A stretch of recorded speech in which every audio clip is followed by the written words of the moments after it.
అందరికీ నమస్కారం. మన ఆర్థిక విధానం గురించి మీకు 2-3 మాటలు చెప్తాను. స్వాతంత్రం రాకముందు 1940లో ఈ దేశ సంపద అంతా కూడా బ్రిటిష్ వాళ్ళు, ఫ్రెంచ్ వాళ్ళు, డచ్ వాళ్ళు ఎవరికి ఎంత దొరికితే అంత దోచుకొని వాళ్ళ దేశాలకు తీసుకుపోయినారు. అన్నీ వజ్రాలు, వైఢూర్య, గోమేధిక, పుష్యరాగ, మరకత, మాణిక్యాది సమస్త ధనకనక సంపత్తి మాత్రమే కాకుండా ఇక్కడ పండేటి పంటలు, ఇక్కడ ఉన్నటువంటి చమురు, ఇక్కడ ఉన్నటువంటి ముడి సరుకులు, ఇక్కడ ఉన్నటువంటి పత్తిని అక్కడికి తీసుకెళ్ళి వస్త్రాలు చేసి మాంచెస్టర్లో ఆ వస్త్రాలు మళ్ళీ ఇక్కడికి పంపించి మనకు అమ్మి మన్నెత్తిని రుద్దేవాళ్ళు. ప్రపంచంలో ఉన్నటువంటి మొత్తం ఆదాయంలో 1/3 భారతదేశానికి సంబంధించినటువంటిది. అంత సంపన్నమైన దేశం. ఇక్కడ ఎవడు పేదవాడు అనేవాడు లేడు. 18-19 సంవత్సరాల శతాబ్దాల ఒక చరిత్ర తీసి చూడండి, హిస్టరీ తీసి చూడండి. ఎవడు అడుక్కునేవాడు ఎవడు లేడు, ఇతరులకు ఇచ్చేవాడే తప్ప. ఎందువల్ల ఇక్కడ బలమైనటువంటి కుటీర పరిశ్రమలు ఉండేవి, cottage industries, small scale industries ఉండేవి. కులవృత్తులు బలంగా ఉండటం వల్ల ఎవడు ఇతరులను అడుక్కునే దుస్థితి లేదు. అంటే గ్రామీణ వ్యవస్థ చాలా బలంగా ఉండేది. దీన్ని స్వయం సమృద్ధ గ్రామీణ వ్యవస్థ. దీన్ని మహాత్మా గాంధీ గారు ఏమన్నారు, గ్రామ స్వరాజ్ అని పేరు పెట్టారు. 47 తర్వాత ఏమైంది, గ్రామాలను ముందు నిర్మూలించారు. విక్టోరియా రాణి ఏం చేసింది, మన దేశంలో ఉన్నటువంటి చేనేత పరిశ్రమ అంతా కూడా సర్వనాశనం చేసింది. బొటనవేళ్ళు, చేనేత కార్మికుల బొటనవేళ్ళు కోయించిందండి విక్టోరియా రాణి. ఇట్లా సజీవ దహనం అయిపోయారు వాళ్ళు. ఎవరు, ఈ కుటీర పరిశ్రమలో ఉన్నటువంటి వాడు, కుల వృత్తుల్లో ఉన్నటువంటి వాళ్ళు. ఇవాళ 47 తర్వాత స్వాతంత్రం వచ్చినప్పుడు మన దేశం ఆర్థికంగా బలహీనమైన మాట వాస్తవమే. No doubt it is a developing country.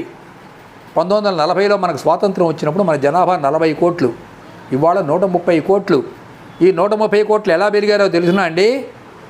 వీళ్ళందరూ హిందువులు కాదు, పెద్ద సంఖ్యలో ముస్లింలు బహుభార్యాత్వం వల్ల వాళ్ళ శాతం బాగా పెరిగింది. కోనసీమ కొబ్బరి తోటల అందాల చందమామ అక్కడ తొంగి చూస్తూ ఉంటాడు.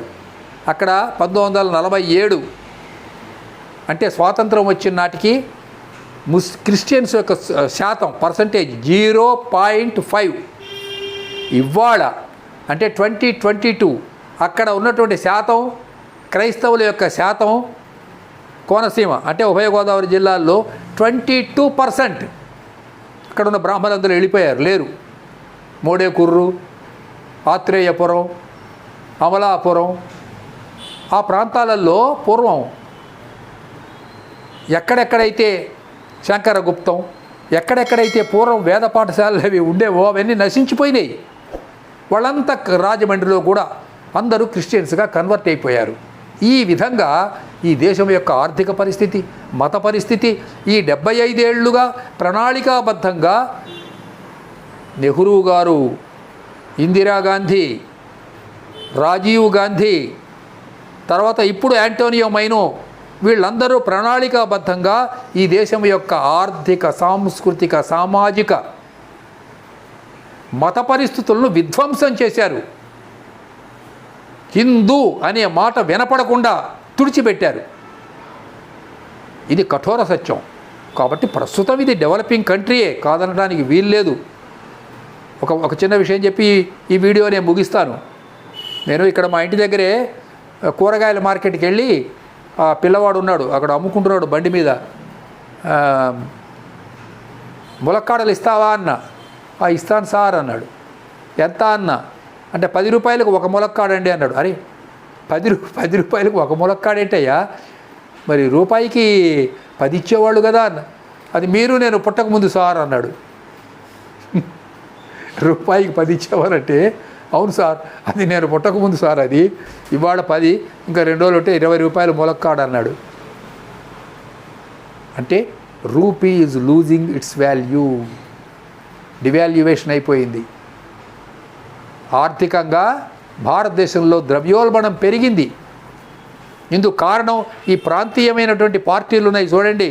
వీళ్ళందరూ మొత్తం ఉచితాల పేరుతో దేశాన్ని దోచుకొని మన ఆర్థిక వ్యవస్థను సర్వనాశనం చేశారు. Still it is a developing country, there is no doubt about it. ఇది బాగా జరగాలంటే ఈ దేశానికి స్వాతంత్రం, ఆర్థిక స్వాతంత్రం కూడా కావాలి. అంటే భారతదేశానికి దేశభక్తి కావాలి, స్వధర్మ భావన కావాలి, ఆర్థిక స్వాతంత్రం కూడా కావాలి.